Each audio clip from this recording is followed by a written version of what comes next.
Hi there, this is Josh from the other side. Excited to bring you the top 5 brews for the Return of Jafar meta, the first week. Excited to try these decks out and maybe help you guys get brewing yourself. This isn't going to be a list of what I think the top 5 decks are going to be. Notably, I'm going to leave a lot of lists off here, like the Dogs deck.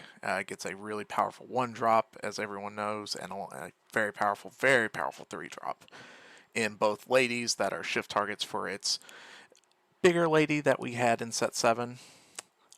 Steel Song gets a really nice song that acts as extra copies of Whole New World, basically, and Beyond the Horizons. Ruby Amethyst gets Mother Gothel, basically another crab for the deck. Really exciting, good stuff. Purple in general, really winning this set. Bambi is a really powerful card. We're sort of reaching a critical mass of these gain lore from hand cards that we haven't had in the past. Or, well, I mean, we have had in the past, but we're reaching a critical mass to where it's going to be just a actual burn deck, and a burn deck is going to be on this list later. Not a traditional purple steel version of it, but I do think that deck's going to be very powerful. But I do think a lot of decks got powerful cards this set, and one of them is this blue-green Baja Blast deck. It's one that I had a lot of fun trying to make work last set. I do think Ink Geyser is a very powerful card. I know it was very overhyped. The problem with Ink Geyser is there was never really... You would reset the ink and then you would double ink, but it needed a game plan to go along with it. I know a lot of people tried to play bigger Tala, get an extra win con that way. I think a card like Down in the New Orleans, which I think is really a strong glue that melds this deck together. I think it was just the one missing piece that Baja needed to really get pushed forward even more than it already was. I think it's going to be a very powerful tempo deck in the coming format. Just being able to make tempo plays, shift the Baymax early, shift the Basil early, get a Sing on it, you get a bounce with the Genie, the Tremaine, or the Gothel, I mean, sorry. Maybe hit the Donald Duck, get some more ramping, and just having big bodies on board early that are just hard to deal with for a lot of decks. Hopefully that'll stop the aggro decks in its tracks. You have a lot of 4 attack guys in here, so that should be able to stop the Dogs. And with the existence of Ink Geyser, once you've resolved maybe if you hit the first Down in New Orleans and just hit just another 5-drop, even if it's a Tala, you're feeling fine there. And then you can just start Ink Geysering your opponent, or your red-blue opponent maybe, and stopping them in their tracks so they can't get above you. I think this is going to be a very competent tempo deck. That's going to be a problem in the upcoming format. And moving on to the next deck is one that is very talked about. It's very popular right now. Just a lot of people talking about it and hyped about it, really, and with a lot of good reason. I heard the name of it. It was like Donald in the Whale or Donald Stuck in the Whale. I don't remember what the name was, or the name people were calling it on Reddit. I like Whale TK, but that's just me. But it's this sort of get the whale out, play Donald Duck, draw your entire deck, and then loop with We Know the Way, the Allendale into double We Know the Way, and just gaining infinite lore.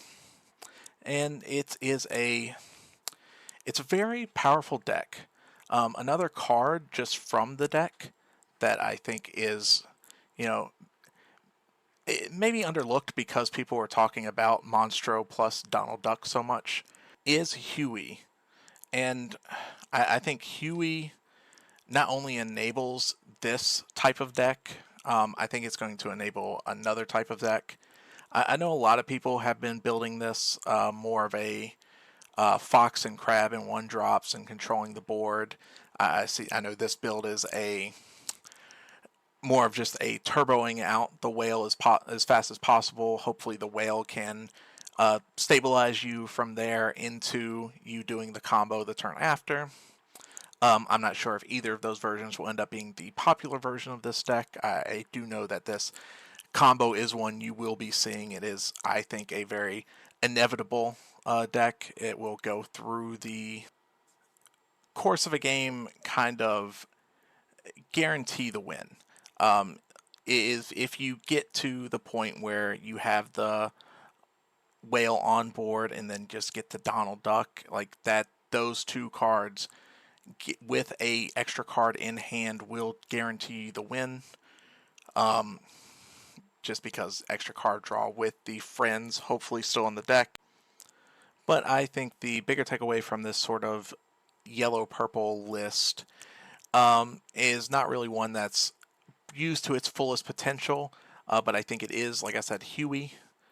Huey is going to, I believe, due to yellow purple, kind of what Tipo did to blue purple and blue red. Just give it that fighting force of becoming a contender for the mid range decks and the control decks, because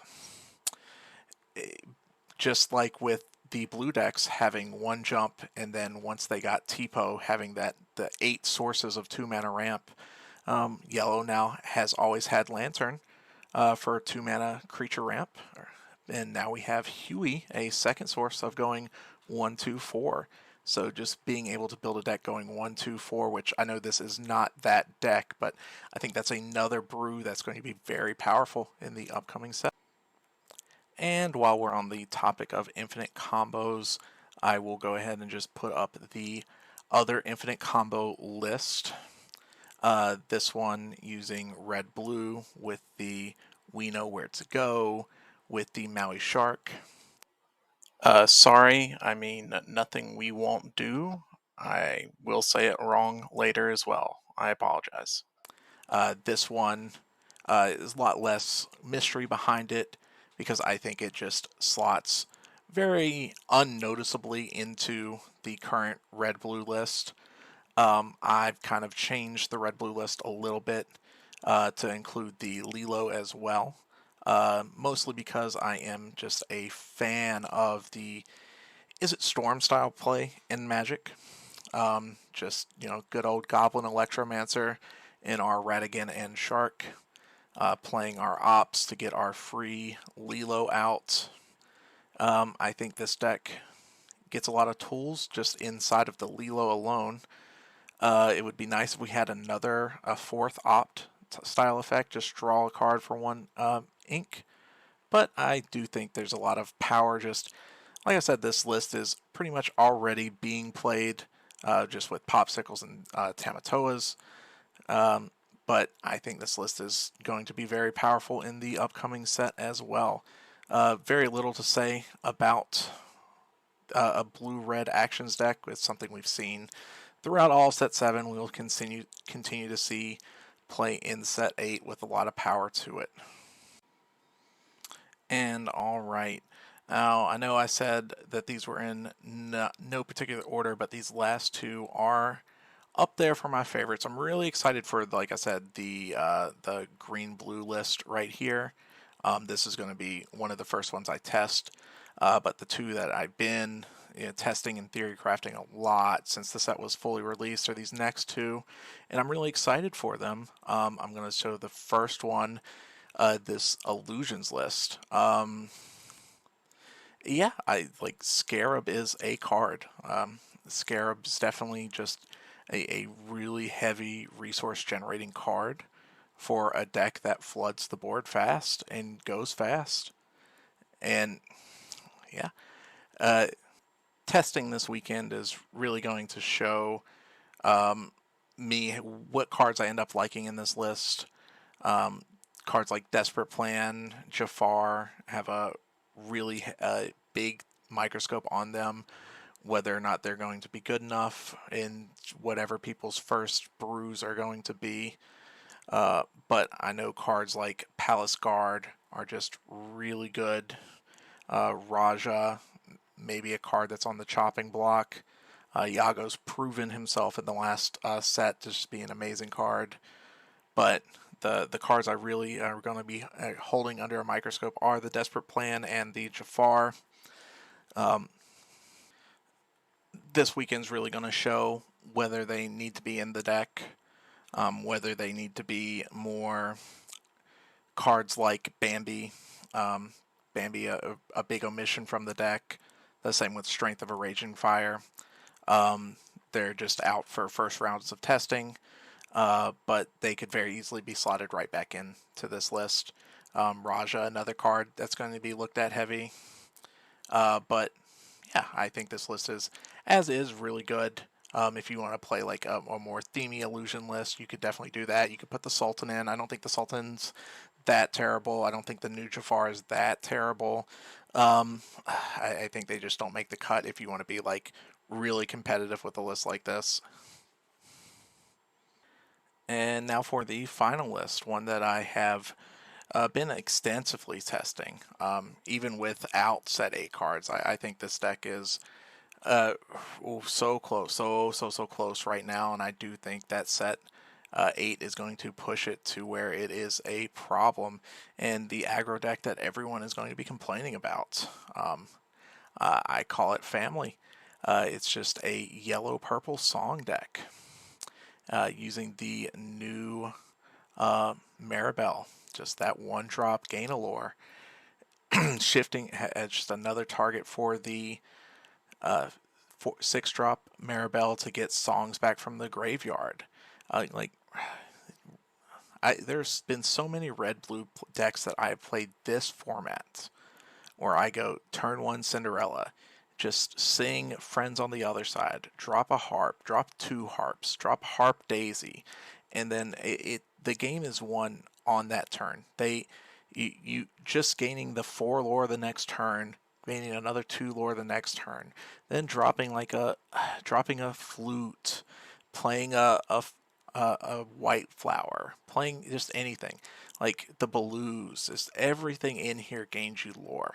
Every single card draws a card, gains a lore, draws a card, gains a lore. It's a very, very fast burn deck. This is the burn deck people want to be playing. You could argue you want goats in here over the big Maribels. Big Maribel does a lot for the deck.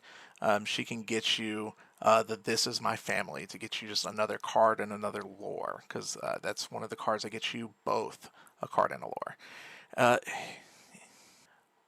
A major downside of this deck is a lot of people will say, oh, that it doesn't have much offensive pressure, which is true. And in other aggro matchups, that can be a problem. If you're going second and you don't have offensive pressure, it could be that we want to come down on some of these bare necessities and go up Poor Unfortunate Souls, which is a card that says bounce a 2 or less drop back to the opponent's hand, a song. That's very possible. Like I said, most of my testing with this deck is done without the set 8 cards in it in set 7 meta, and the set 7 meta in my area is very control heavy right now, so that's why the bare necessities are in here, and we're kind of disrespecting other aggro decks, and we're eating on the control decks because we are the aggro deck. I have played this versus dogs. It is a lot faster than the Turner Dog deck is in set 7. That deck's going to get a lot faster in set 8. So that's one thing I'm going to be testing a lot this weekend, is just this versus Turner Dogs. But yeah, I think this deck is really, really good. This is going to be a problem once it catches on. So just be on the lookout for it. But yeah, those are the decks that I'm excited for going into release weekend. Testing out on release weekend and then playing in some case tournaments on the weekend after. I'll definitely keep everyone posted and knowing what lists I end up going with. And yeah, thanks for watching our first video.